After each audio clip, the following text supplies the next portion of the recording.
Hi everyone, this is Anam. Welcome to global online NEET. So students, जैसा कि आपको पता है कि एजुकेशन मिनिस्टर ने इन्फॉर्म कर दिया है कि काउंसलिंग एज यूजुअल आपकी प्रोसीड करेगी। सो आज के इस वीडियो में आपके एमबीबीएस और बीडीएस एडमिशन से रिलेटेड एक इम्पोर्टेंट डॉक्यूमेंट के बारे में हम डिस्कस करेंगे, जो कि है गैप और ड्रॉप एफिडेविट, या फिर जिसे गैप सर्टिफिकेट भी कहते हैं। तो इस वीडियो में हम देखेंगे ये डॉक्यूमेंट क्या है, इसकी रिक्वायरमेंट कब पड़ती है और इसका कहाँ से आप बनवा सकते हो और इसका फॉर्मेट कैसा होता है।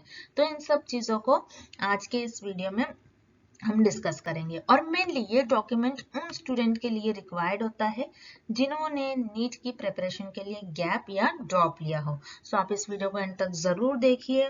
मैंने सारी चीजें इस डॉक्यूमेंट से रिलेटेड इस वीडियो में कवर करी है डिटेल में। तो चलिए वीडियो को स्टार्ट करते हैं। और उससे पहले अगर आप हमारे चैनल पर नए हैं तो चैनल को जरूर सब्सक्राइब कर लीजिए। अब हम देखेंगे गैप एंड ड्रॉप एफिडेविट ये क्या होता है। तो जनरली सबसे पहला पॉइंट जो यहाँ पर हमने मेंशन करा है बहुत इंपॉर्टेंट है। ये उन स्टूडेंट के लिए जरूरी है जिन्होंने 12th के बाद, यानी आपने 12th पास कर लिया और उसके बाद आपने गैप ले लिया या फिर ड्रॉप लिया आपने 1 ईयर और मोर देन 1 ईयर का, और उस ड्यूरेशन में आपने कोई भी स्टडी नहीं करी, तो उसके लिए जनरली आपका गैप सर्टिफिकेट लगता है। और बात करा जाए ये कब नहीं लगता है, नॉट रिक्वायर्ड, मतलब ये आपका नीट एग्जामिनेशन में और एमसीसी काउंसलिंग में इसकी कोई भी जरूरत नहीं पड़ती है। कई वीडियो में आपने देखा होगा कि वो लोग बताते हैं कि एमसीसी काउंसलिंग के वक्त आपको गैप सर्टिफिकेट भी बनवाना है, लेकिन नहीं, एमसीसी काउंसलिंग में भी नहीं लगेगा आपको, ना ही नीट एग्जामिनेशन में। कब लगेगा ये? At the time of admission, जब आपको काउंसलिंग के थ्रू कोई कॉलेज अलॉट हो जाता है, उसके बाद जब आप एडमिशन प्रोसीजर्स वगैरह करते हो तो उस समय आपको ये डॉक्यूमेंट लगता है। अब ये डॉक्यूमेंट होता क्या है? तो एक स्टेटमेंट होता है जो बताता है कि आपने 12th के बाद नीट की प्रिपरेशंस के लिए आपने गैप लिया है और उस गैप में आपने कोई दूसरा कोर्स नहीं करा है, बस जो आपका ड्यूरेशन था गैप का उसमें आपने नीट की प्रिपरेशंस की है। तो ये एक स्टेटमेंट बताता है आपका कि आपने जो गैप लिया है, पर्टिकुलरली वो 1 ईयर का, 2 ईयर का, 3 ईयर का, आप उसमें नीट की प्रिपरेशंस कर रहे थे। अब इस डॉक्यूमेंट का फॉर्मेट किस तरीके से होता है और इसकी कुछ इंफॉर्मेशन हम आगे देखते हैं। अब यहाँ पर हम देखते हैं कि किन कैंडिडेट्स को गैप और ड्रॉप एफिडेविट बनाने की जरूरत है। तो देखिए, हमने इसके पहले भी ये पॉइंट डिस्कस करा, ऐसे स्टूडेंट को ड्रॉप सर्टिफिकेट बनाने की जरूरत है जिन्होंने 12th के बाद 1 ईयर या फिर 1 ईयर से ज्यादा उन्होंने गैप लिया है और उस ड्यूरेशन में कोई भी स्टडी नहीं करी है। अब सेकेंड बहुत इंपॉर्टेंट पॉइंट है कि किन स्टूडेंट को नहीं रिक्वायरमेंट होती, क्योंकि स्टूडेंट्स को समझ नहीं आता है कि हमें किस केस में गैप सर्टिफिकेट बनवाना है। तो देखिए, ऐसे स्टूडेंट जिनको गैप सर्टिफिकेट बनाने की कोई ज़रूरत नहीं है, वो कौन से स्टूडेंट होंगे? जिन्होंने क्लास 12 पास कर लिया और उसके इमीडिएटली उन्होंने नीट एग्जामिनेशन को भी पास कर लिया और काउंसलिंग के थ्रू उनको सीट मिल गई और उन्होंने एडमिशन ले लिया। तो उनको क्या लगेगा उस केस में? उनको क्लास 12 का टीसी एंड माइग्रेशन सर्टिफिकेट बस उनको निकालना है। उनको यहाँ पर कोई भी गैप या फिर ड्रॉप एफिडेविट बनाने की जरूरत नहीं है। और ऐसे स्टूडेंट जिन्होंने बीएससी परस्यू कर लिया और नीट क्लियर कर लिया, तो उस केस में उनको क्या रिक्वायर है कि वो बीएससी का टीसी या माइग्रेशन ले ले। अब बीएससी में आपने परस्यू कर लिया, आपने मान लीजिए 1 ईयर 2 ईयर कर लिया, तो आप बीच में से बीएससी का टीसी और माइग्रेशन भी निकाल सकते हो। अब जैसे कि बहुत से स्टूडेंट्स ऐसा करते हैं कि वो बीएससी के लिए परस्यू करते हैं डिग्री। अब उसमें भी कई सारे सिचुएशंस होते हैं। तो जैसे कि हमने यहाँ पर फॉर एग्जांपल हमने दो सिचुएशंस आपके सामने बताया है, दो ऑप्शंस रखे हैं। अब जैसे क्या, फर्स्टली जैसे फर्स्ट या फिर सेकेंड ईयर में आप हो बीएससी के और आपने बीएससी उस ड्यूरेशन में छोड़ दिया, तो उस केस में आपको बीएससी का टीसी और माइग्रेशन बीएससी कॉलेज, जिस कॉलेज से आपने बीएससी करा है वहां से आपको निकालना है। ठीक है, तो उस केस में आपका एडमिशन के टाइम पर बस टीसी और माइग्रेशन सर्टिफिकेट ही लगेगा बीएससी का। अब कई बार स्टूडेंट क्या करते हैं, बीएससी तो करते हैं, जो बीएससी कॉलेज से वो कोई पर्टिकुलर कॉलेज से अगर बीएससी कर रहे हैं तो उस केस में स्टूडेंट क्या करते हैं कि कोई भी जैसे टीसी और माइग्रेशन जो है वो नहीं निकालते हैं, वो उस केस में गैप एफिडेविट ये सबमिट कर देते। तो इस तरीके से नहीं करना है, आपको आपके डॉक्यूमेंट निकालना है जिस भी कॉलेज से आप बीएससी कर रहे हो। तो हम यहाँ पर ये रेकमेंड नहीं करते। अगर आप बीएससी कर रहे हो तब भी आप गैप सर्टिफिकेट बनाकर आप वो दे दे रहे, ऐसा नहीं करना है। बीएससी कर रहे हो तो आप किसी भी ईयर में हो, आप बस वहां से टीसी और माइग्रेशन निकाल कर आपको सबमिट करना है। तब हम देखेंगे गैप और ड्रॉप एफिडेविट की आपको कब जरूरत होती है। तो फर्स्टली ये पॉइंट हमने हाईलाइट किया है, फिर से यहाँ पर पहले भी हमने डिस्कस करा है कि देखिए ये नीट एग्जामिनेशन और ना ही काउंसलिंग के समय पर आपको ये डॉक्यूमेंट लगता है, दोनों भी समय पर नहीं लगेगा, आपको लगेगा at the time of admission. जब आपकी काउंसलिंग हो जाती है, काउंसलिंग के थ्रू आपको कोई कॉलेज अलॉट हो जाता है, उसके बाद जब आप एडमिशन प्रोसीजर्स वगैरह करते हो तो उस ड्यूरेशन में, तो आपको ये डॉक्यूमेंट कब सबमिट करना है, जब आप कुछ डॉक्यूमेंट्स जो कॉलेज में आपको जब भी एडमिशन मिलता है तो आप कुछ डॉक्यूमेंट्स वगैरह सबमिट करते हो और फीस जब सबमिट करते हो उसके साथ ही आपको ये गैप सर्टिफिकेट रिक्वायर्ड होता है उस समय पर। लेकिन देखिए यहाँ पर सारे कॉलेजेस का ये रिक्वायरमेंट नहीं होता है, कुछ कॉलेजेस में आपको गैप सर्टिफिकेट लगता है और कुछ कॉलेजेस आपको नहीं बोलती है, कॉलेज का रिक्वायरमेंट कुछ कॉलेजेस का नहीं होता है।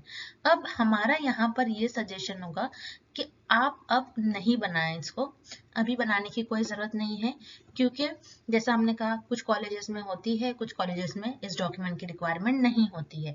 तो आपको जब एडमिशन मिल जाए और आपको जब कॉलेज मिल जाए तो कॉलेज अथॉरिटीज डिसाइड करती है कि उनको 10 रुपीज़ वाला या 50 रुपीज़ वाला या फिर 100 रुपीज़ वाला स्टैम्प पेपर चाहिए।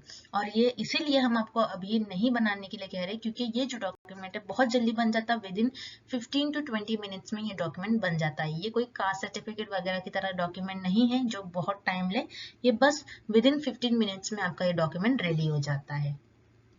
देखिए हम देखते हैं अभी आपका जो गैप और ड्रॉप एफिडेविट या फिर सर्टिफिकेट है ये किस तरीके से दिखता है। तो देखिए यहाँ पर ये स्टैम्प होगा, या तो ये 10 रुपीज का हो सकता है, 50 रुपीज का, या फिर 100 रुपीज का। ये कॉलेज अथॉरिटी पर डिपेंड करता है कि वो कितने रुपीज का आपको स्टैम्प पेपर बनाने के लिए कहते हैं। और ये जो जगह दिख रही है आपको बीच में, ये एक तरीके से आपका ये फॉर्मेट होगा, यहाँ पर आपका फॉर्मेट होगा, डिटेल्स वगैरह आपको यहाँ पर फिल करनी है। तो आपका फॉर्मेट किस तरीके से होगा, आपको कौन सी डिटेल फिल करनी है, ये हम नेक्स्ट स्लाइड्स में देखते हैं। अब हम गैप और ड्रॉप एफिडेविट के फॉर्मेट किस तरीके से होगा उसको देखने से पहले सबसे पहले मैं आपको बता दूं इसे कहाँ, ये डॉक्यूमेंट जो है जनरली कहाँ बनता है। तो ये डॉक्यूमेंट आपके कोई लोकल कोर्ट में बन जाएगा, आप आपके एरिया में कोई लोकल कोर्ट है वहां जाकर आप बना सकते हो। तो ये एक स्टैम्प पेपर पर बनता है जो कि 10 रुपीज का है, या फिर 50 रुपीज का भी हो सकता है, या 100 रुपीज का। जैसे हमने इसके पहले देखा, कॉलेज अथॉरिटीज जो है ये डिसाइड करती है कि 10 रुपीज का आपको सबमिट करना है, 50 या फिर 100 रुपीज वाला एफिडेविट आपको सबमिट करना है। अब ये जो होता है ये ई स्टैम्प पेपर भी होता है, कई कई कॉलेज के जो कोई कुछ कॉलेजेस है वो ये भी रिक्वायरमेंट रखते हैं अपने के ई स्टैम्प पेपर आपको सबमिट करना है कैंडिडेट्स को। ठीक है, अब देखिए आपका जो फॉर्मेट है कुछ इस तरीके से दिखता है, इस वे में आपको इंफॉर्मेशन फिल करना है। तो ये जो गैप एफिडेविट है ये 100 रुपीज के स्टैम्प पेपर पर ये बनाया गया है। तो हम एक बारी मैं आपको बता दूं आपको किस फिल इन द ब्लैंक पर आपको कौन सी इंफॉर्मेशन फिल करनी है और किस तरीके से इसका एक फॉर्मेट होता है। तो देखिए जैसे कि आए और यहाँ पर आपका नेम आएगा, then son and daughter of, आपका यहाँ पर mother name and father name आएगा, देन रेसिडेंट ऑफ, आपका यहाँ पर फुल एड्रेस आपका आएगा, यहाँ पर आपको एड्रेस आपका मेंशन करना है। देन यहाँ पर पॉइंट्स जो दिए हैं, फर्स्ट है that I am resident of above said address, आपने जो ये एड्रेस यहाँ पर मेंशन करा है ये बता रहा है कि हम उसके रेसिडेंट है। एंड नेक्स्ट पॉइंट है that I have completed pass 12th in the year, आपने 12th कौन से ईयर में कंप्लीट करा है और कौन से ईयर में पास हुए हैं आप 12th में, उस पर्टिकुलर ईयर का यहाँ पर आपको ईयर मेंशन करना है। जैसे कि 2019 में आपने पास करा है 12th, तो यहाँ पर 2019 आएगा जैसे फॉर एग्जांपल। देन फ्रॉम, कौन से इंस्टीट्यूट से, कौन से कॉलेज से, और यहाँ पर आपको प्रॉपरली उस इंस्टीट्यूट और कॉलेज का नेम मेंशन करना है। देन थर्ड पॉइंट है that I have not join, आपने जो क्यों नहीं ज्वाइन करा, आपने नीट वगैरह क्यों नहीं ज्वाइन करा, आपने कोई कॉलेज क्यों नहीं ज्वाइन करा नीट एग्जामिनेशन के बाद। तो यहाँ पर आपको सिंपली एक एग्जाम्पल देना है। तो आप लिख सकते हो हमने कॉलेज इसलिए नहीं ज्वाइन करा क्योंकि हम नीट की प्रिपरेशंस कर रहे थे, इस तरीके से आप यहाँ पर इंफॉर्मेशन लिख सकते हो। Then that there is a gap of dash year in my study. आपके कितने ईयर का आपने गैप लिए हो, 1 ईयर का, 2 ईयर्स का, 3 ईयर्स का, तो यहाँ पर ईयर्स आपको मेंशन करने। फॉर एग्जांपल आपने 3 ईयर्स का गैप लिया तो 3 लिख दीजिए, 3 ईयर्स का गैप लिया है। और कौन से ईयर से कौन से ईयर तक गैप लिया है, जैसे मान लीजिए आपने अब चल रहा है 24 चल रहा है, तो 21 से 24 तक के हमने गैप लिया। इस तरीके से आप मेंशन कर सकते हो आपका gap from dash to dash year. Then उसके बाद यस यही जो फिल इन द ब्लैंक्स थे हमने सारे कंप्लीट कर लिए। इस तरीके से आपको इन्फॉर्मेशन फिलअप करना है। एंड लास्टली यहाँ पर आपको साइन करना है, सिग्नेचर यहाँ पर आपकी लास्ट में आ जाएगी।